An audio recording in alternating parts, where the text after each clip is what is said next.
पवित्र वचन में परमेश्वर के हर काम या उनके लोगों के जीवन में उल्टा पुल्टा करने के लिए जो आता है उसे शैतान और दूसरे नाम दिए गए हैं। और ये बहुत चालाक है और बल या छल से धोखा देकर हमें गिराने की सब कोशिशें करता ही रहता है। परंतु हमें इससे बचने के लिए परमेश्वर ने हमें हर तरह से बल से भर दिया है। शैतान के हमलों से बचकर हर दिन अपनी मंजिल की ओर बढ़ते रहने के बारे में आज हम बात करेंगे। शुरू करते हैं परमेश्वर के वचन से। परमेश्वर का वचन हमने संत पत्रस का पहली पत्री उसका 5वां अध्याय उसकी 8 आयत से लिया है। यहाँ इस प्रकार लिखा है, सचेत हो और जागते रहो, क्योंकि तुम्हारा विरोधी शैतान गर्जने वाले सिंह के समान इस खोज में रहता है कि किसको फाड़ खाए।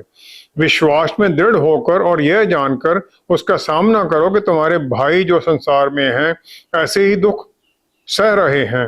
और परमेश्वर जो सारे अनुग्रह का दाता है, जिसने तुम्हें मसीह में अपनी अनंत महिमा के लिए बुलाया, तुम्हारे थोड़ी देर तक दुख उठाने के बाद आप ही तुम्हें सिद्ध और स्थिर और बलवंत करेंगे।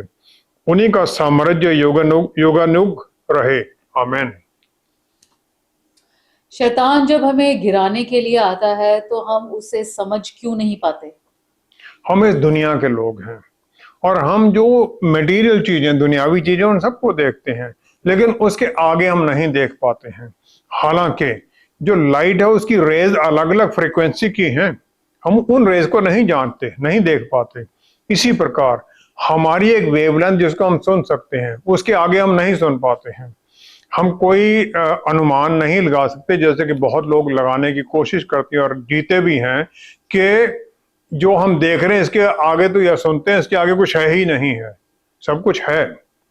जो परमेश्वर ने सब कुछ बनाया वो परमेश्वर का वचन है, बोलना है हमारे लिए, कि बोलने के द्वारा उन्होंने सब कुछ बनाया और सब कुछ बन गया उस प्रकार।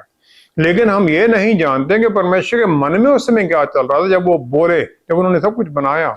उत्पत्ति 1 अध्याय 4 आयत में हम देखते हैं, परमेश्वर ने उजाले को देखा कि अच्छा है, और परमेश्वर ने उजाले को अंधियारे से अलग कर दिया।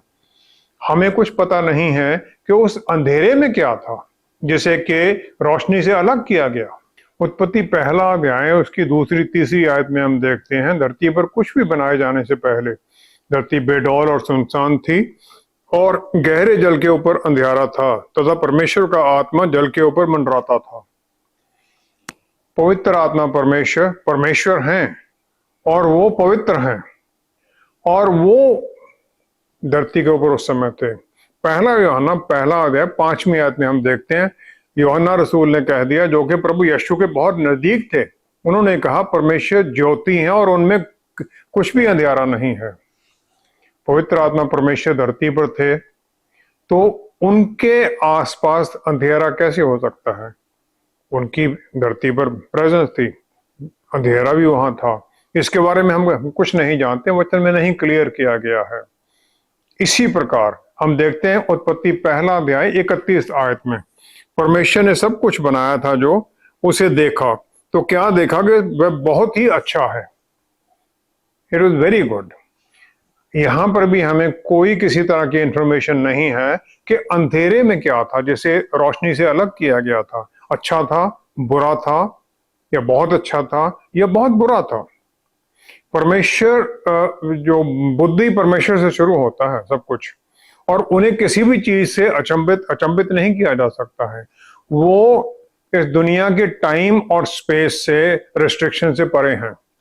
भजन संहिता 90 उसकी 4 आयत में हम देखते हैं, भजन संहिता 90 की 4 आयत में हम देखते हैं, भजनकार कहता है, क्योंकि 1000 वर्ष तेरी दृष्टि में ऐसे हैं जैसे कल का दिन जो बीत गया, या जैसे रात का एक पहर। परमेश्वर समय से ऊपर हैं, समय के बंधन उन पर लागू नहीं होते हैं। सिर्फ वो एक ही चीज को बोलते हैं, जो हमारे पाप जो माफ कर दिए गए हैं, जो हम तौबा करके प्रभु यीशु की अधीनगी में आते हैं, बस उसी बोलते हैं वो, और उन्हें सब कुछ याद है। परमेश्वर सब कुछ जानते हैं, उनके सामने सब कुछ खुला हुआ है, इस पूरे ब्रह्मांड में क्या हो रहा है। उन्होंने अपना वचन, पवित्र बाइबल हमें दी है, ये गाइड बुक है हमारे लिए, ताकि इसके अनुसार हम अपने जीवन को जिएं। लेकिन उन्होंने बहुत चीजें जो हमसे छुपा के रखी हैं, और खास तौर पर शैतान और उसके जो दूत हैं और जो दुष्ट आत्मा हैं, उनके बारे में हमें कुछ नहीं बताया गया है, ज्यादा ज्ञान नहीं दिया गया है। अय्यूब की पुस्तक पहला अध्याय उसकी 6ठी आयत में हम देखते हैं, परमेश्वर अय्यूब के बारे में गवाही देते हैं। वो शैतान को कहते हैं, अय्यूब पर क्या तूने मेरे दास अय्यूब पर ध्यान दिया है, क्योंकि उसके तुल्य खरा और सीधा और मेरा भय मानने वाला और बुराई से दूर रहने वाला मनुष्य और कोई नहीं है। ब्लेमलेस एंड अपराइट मैन, जो कि डरता है परमेश्वर से, परमेश्वर का भय मानता है। लेकिन फिर भी उन्होंने शैतान को उसे हर तरह से प्रताड़ित करना परमिशन दे दी, यहां तक उसके बच्चों की मृत्यु तक हो गई। दुख उठाते हुए हर तकलीफ में उसके तीनों दोस्त भी उसे लांछन लगाने लग गए, लेकिन अय्यूब ने कहीं पर भी अपनी शारीरिक चंगाई के लिए प्रार्थना नहीं की। अय्यूब 30 अध्याय उसकी 20 आयत में हम देखते हैं, अय्यूब ने 30 अध्याय के 20 आयत में अय्यूब ने प्रार्थना कर दी। उसने कहा, मैं आपकी दुहाई देता हूं परंतु आप नहीं सुनते, मैं खड़ा होता हूं परंतु आप मेरी ओर घूरने लगते हैं।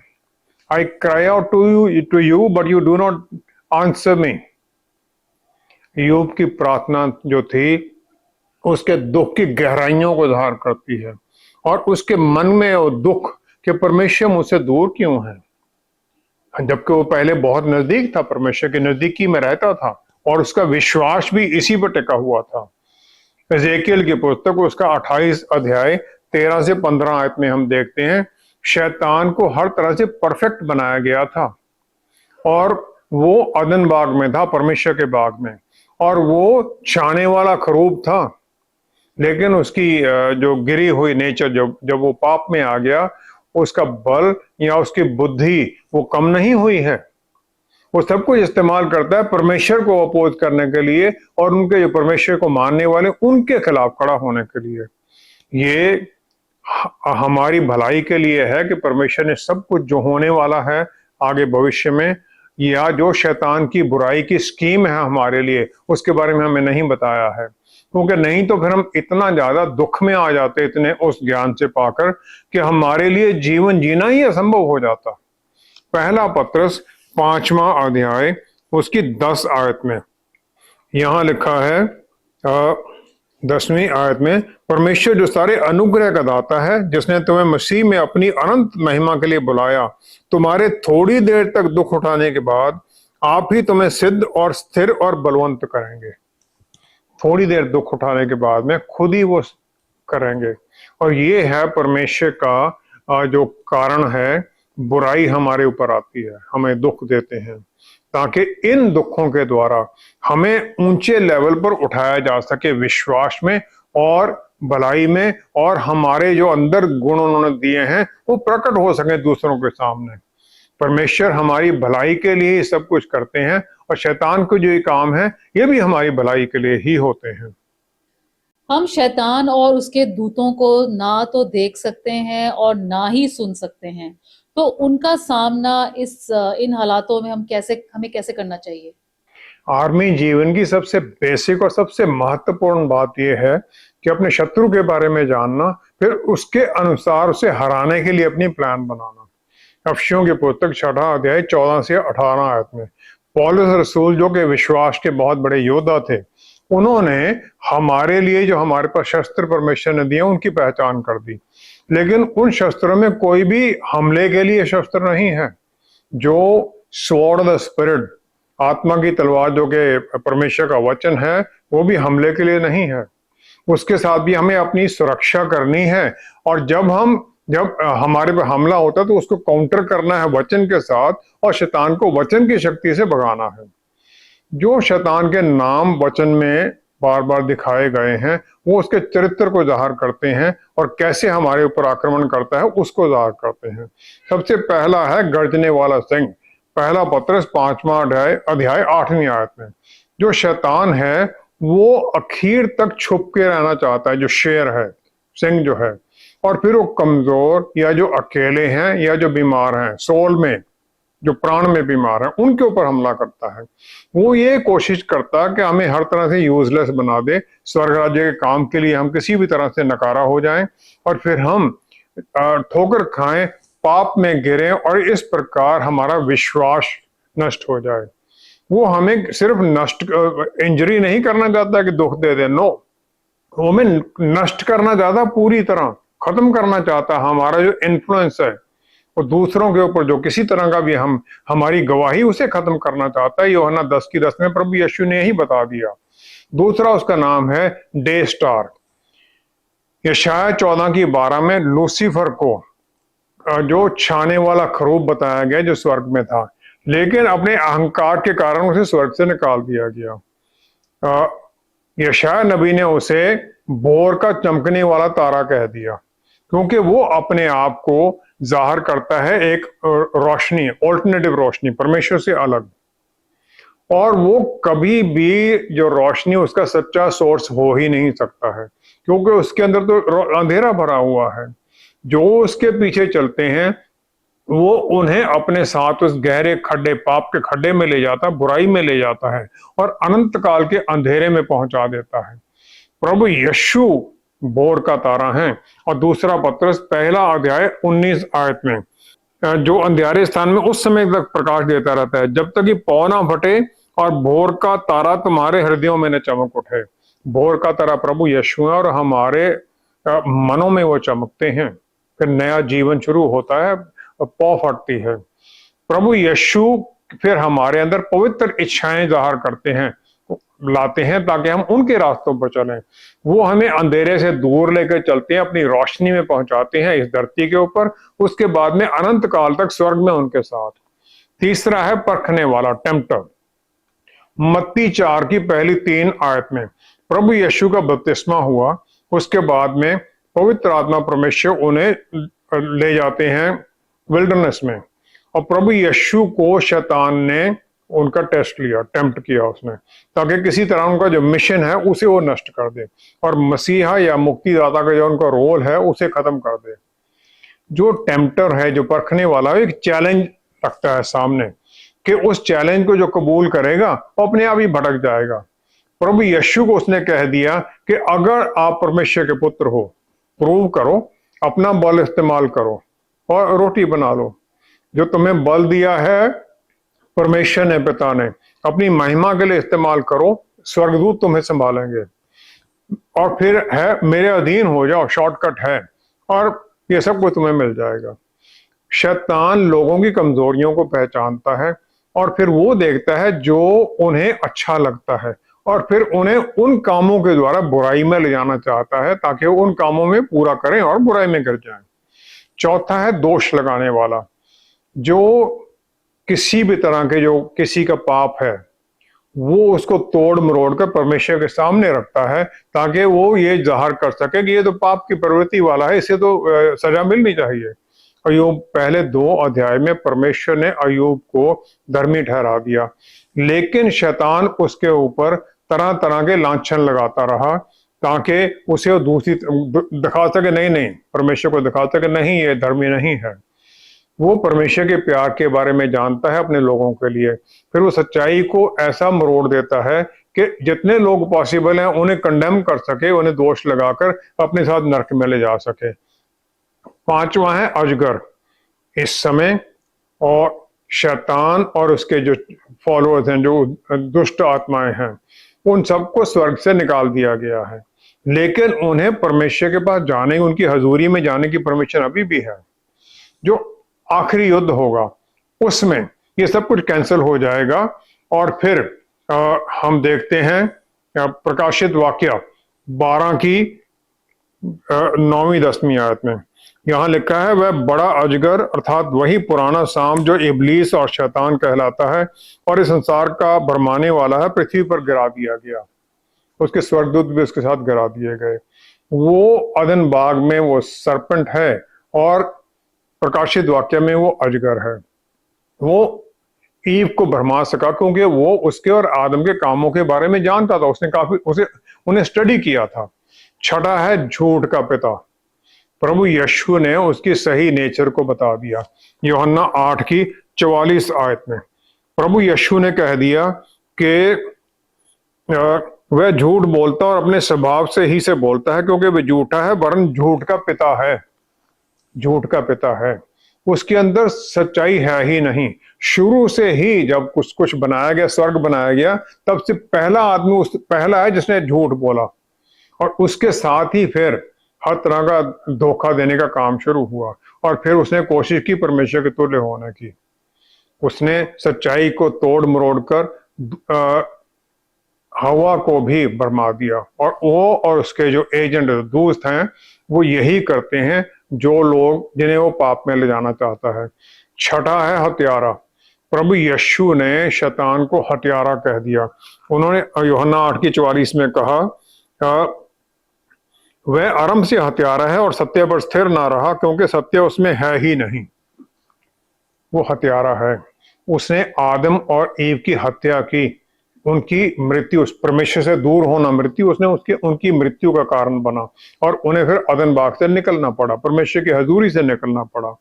शैतान हर समय से सबको भरमाने की कोशिश करता है ताकि पाप में ले जाए और परमेश्वर से दूर कर दे, ताकि परमेश्वर की दूरी में वो मृत्यु पाए। आठवां है आकाश के अंधकार का हाकम। आकाश के Prince of the power of the air, जो हवा है, वायु है, वो जीवन का एक सोर्स है धरती के ऊपर, और उसी के द्वारा अच्छी और बुरी बातें भी चलती हैं, चारों तरफ फैलती हैं। अफशियों की पुस्तक 2 अध्याय पहली 3 आयत में पौलुस रसूल ने कह दिया, इस दुनिया की रीति, कोर्स ऑफ द वर्ल्ड, जो कॉस्मोस है, कॉस्मोस का मतलब है फिजिकल, और इस दुनिया की रीति, काम, दोनों उसमें शामिल हैं। आज के युग में हम देखते हैं इंटरनेट और जो इसके साथ के कनेक्टेड इतने वो बेनिफिट्स हैं, वो सब इस्तेमाल किए जा रहे हैं शैतान के द्वारा बुराई के लिए और पाप के लिए। इसके बारे में मुझे और बताने की जरूरत नहीं है, सब जानते हैं। 9वां है बेएलज़ेबूब।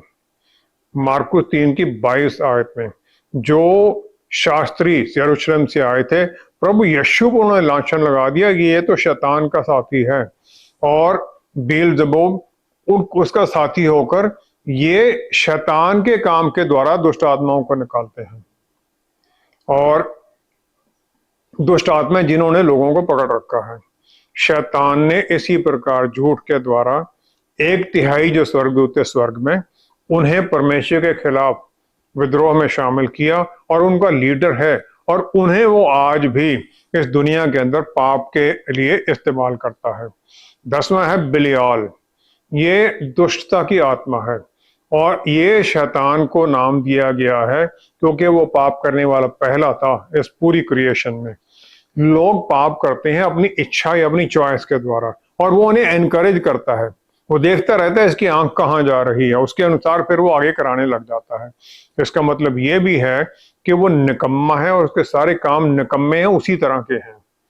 इस सारी इंफॉर्मेशन के द्वारा हम ये समझ सकते हैं कि शैतान कैसे काम करता है, हमारे ऊपर वो कैसे आक्रमण करेगा, और फिर हम उसका प्रिकॉशन भी ले सकते हैं बचने के लिए। हमें अपने जो एरिया हैं, हमारी कमजोरियां हैं, उनको पहचान करने की जरूरत है, ताकि फिर हम परमेश्वर से प्रार्थना करें, पवित्र आत्मा परमेश्वर द्वारा बल पाएं, उन कमजोरियों पर जय पाकर चलें, ताकि शैतान के जो भरमाने वाले ये झूठ वाले काम हैं उनसे बच सकें और सच्चाई पर चलें। हम विश्वास में हर दिन बल में क्यों नहीं रहते? कभी तो ऐसा लगता है कि हम हर परिस्थिति का सामना कर सकते हैं, और बहुत बार हम हार मान लेते हैं। इसका हमारे लिए क्या हल है? परमेश्वर की हमारे लिए ये प्लान नहीं है।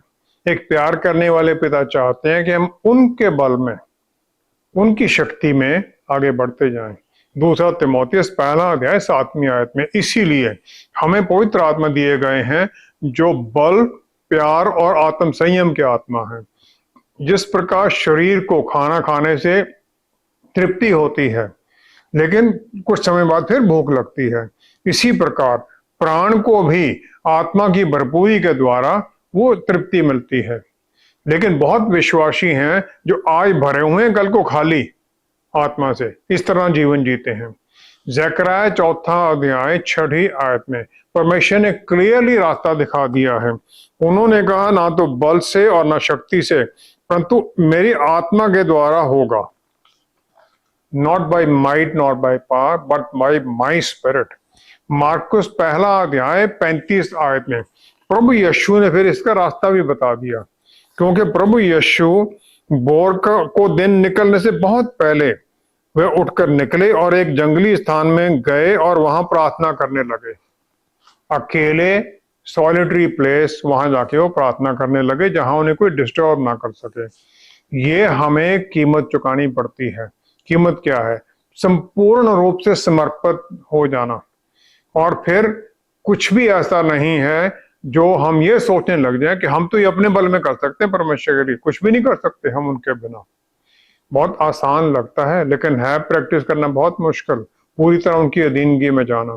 क्योंकि शैतान हमें हमेशा ही दूसरी चीजों में भरमाने के लिए लेके जाएगा, जो कि हमें बहुत ही अर्जेंट लगती, बहुत इंपॉर्टेंट है। हमें पहले ये कर लो, बाद में परमेश्वर तो यही है, कहाँ जा रहे हैं। ये क्यों जरूरी है हमारे लिए कि हम हर दिन पवित्र आत्मा से भरपूरी में चलें। परमेश्वर चाहते हैं कि हम दूसरों से प्यार करें, पवित्र जीवन जिएं, आनंद में भरे रहें और जो सही हो वही करें। एक नॉर्मल इंसान के लिए जिसकी पाप की प्रवृत्ति है, ये सब कुछ उसकी प्रवृत्ति से उल्टा है। पवित्र आत्मा परमेश्वर का जो रिजल्ट है, उनकी प्रेजेंस का रिजल्ट है, वो उनके फल में आता है, जो कि हमारे व्यवहार में भी दिखाई देने लगता है, जो दूसरों के साथ हम करते हैं। और यही वो हमारे अंदर बदलाव आता है। प्रेरितों की पुस्तक 2 अध्याय 13 आयत में चेलों को जब पवित्र आत्मा परमेश्वर मिले पेंटेकोस्ट वाले दिन, दूसरों ने जो उन्होंने देखा, उन्होंने कहा ये तो नई मदिरा से भरे हुए मतवारे हैं। पवित्र आत्मा से भरा जाना और पूरी तरह भरपूरी में हो जाना, दोनों में अंतर क्या है?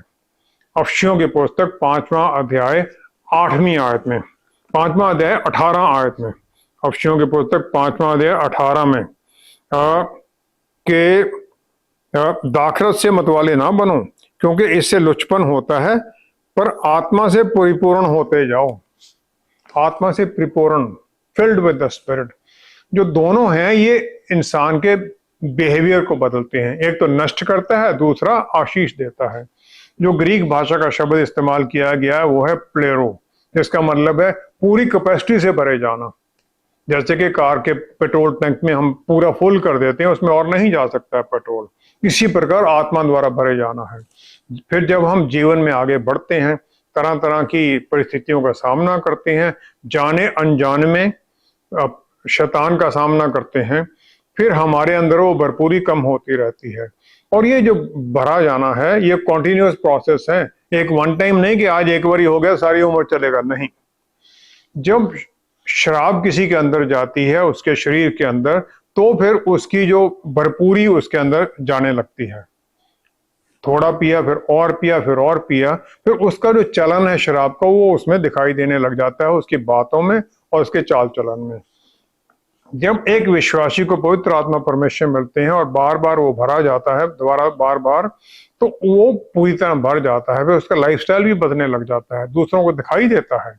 और फिर वो दूसरे भी देखते हैं और जो दुष्ट आत्माएं चारों तरफ हमारे, वो भी देखती हैं कि इसमें आत्मा काम कर रहे हैं। और उस फुलनेस में फिर जो पवित्र आत्मा है वो हमारे ऊपर पूरा कंट्रोल ले लेते हैं, ताकि हमारे अंदर किसी भी तरह की कोई दुष्ट आत्मा, दूसरी आत्मा, दूसरा कोई फोर्स हमारे अंदर काम ना कर सके। फुलनेस में ये होता है। लूका 4 की पहली आयत में बपतिस्मे के बाद में प्रभु यीशु पवित्र आत्मा परमेश्वर से भरे गए और फिर उन्हें पवित्र आत्मा जंगल में, विल्डरनेस में ले गए। हमारा जो काम है भरपूरी में चलना, ये है कि उस रास्ते पर आगे बढ़ना है। और उसका रिजल्ट ये होता है कि भरपूरी में हम अपना जो कंट्रोल है समर्पण दे देते हैं। जिस प्रकार शराब पूरी तरह होकर कंट्रोल करती है, उसी प्रकार पवित्र आत्मा परमेश्वर हमारे अंदर जब भरपूरी में आते हैं, हमारा पूरा जीवन उनके कंट्रोल में आ जाता है।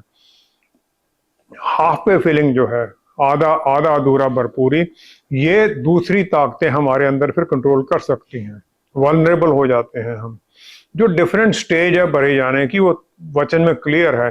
पहला तो है मुक्ति के समय पर प्रभु यीशु ने पुकार लगा दी यूहन्ना 7:37 में, जो प्यासा है मेरे पास आए और मुझसे पिए। ये पहली है जो कि बचाए जाने के लिए है कि पवित्र आत्मा परमेश्वर लोगों को लेके जाते हैं वचन में प्रभु यीशु के पास। ये उस समय की है प्यास बुझाने के लिए। दूसरा है बपतिस्मा होली स्पिरिट का। ये सिर्फ विश्वासियों के लिए है जिन्होंने के अपने आप को प्रभु यीशु को समर्पित किया है। प्रेरितों की पुस्तक में बार बार ऐसे इंस्टांस हैं जो कि पवित्र आत्मा की ये बपतिस्म के बारे में बताया गया है। और ये जो बपतिस्मा है ये पवित्र आत्मा परमेश्वर के बल से भरने के बारे में है। जो पहली कॉल थी वो जो बचाए नहीं गए हैं उनके लिए थी, लेकिन जो बपतिस्मा की कॉल है ये जो बचाए गए उनके लिए है।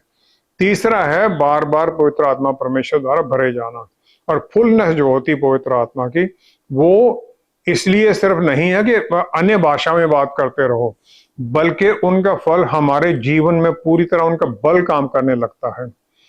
पौलुस रसूल ने यही सब विश्वासियों को कहा कि पूरी तरह भरे जाते रहो, continually filled with the spirit. और जहां पर कि हमारी सक्सेस और फेलियर एक सच्चे विश्वासी में ज़ाहिर होती है, ये हमें दिखाई देने लग जाता है। बहुत लोग हैं जो कि पवित्र आत्मा परमेश्वर की भरपूरी को अन्य भाषा बोलने में ही देखते रहते कि यही अल्टीमेट सिंबल है। ट्रांसफॉर्मेशन उनके जीवन के अंदर बदलाव आए चाहे ना आए उसको नहीं देखते हो। गलातियों 5:22-23 आयत में जो उसके फल के बारे में कहा गया है। पौलुस रसूल और बारनबास दोनों ने एंटियोक में वचन सुनाया और बहुत लोगों ने विश्वास किया। प्रेरितों की पुस्तक 13:52 आयत में। और फिर पवित्र आत्मा का वहां पर गवाही आ गई। जो चेले थे वो आनंदित हुए और पवित्र आत्मा परमेश्वर से भर गए। आनंद भी आता है जब सफलता मिलती है। हम अपनी पहचान बनाते हैं और फिर हम समझते हैं और उस समझ के द्वारा शैतान की जो स्कीम है उन्हें हराने लग जाते हैं, उनकी जो दुष्ट आत्माएं हैं उन्हें हराने लग जाते हैं। और ये हमारे बल में नहीं है बल्कि पवित्र आत्मा की भरपूरी में है।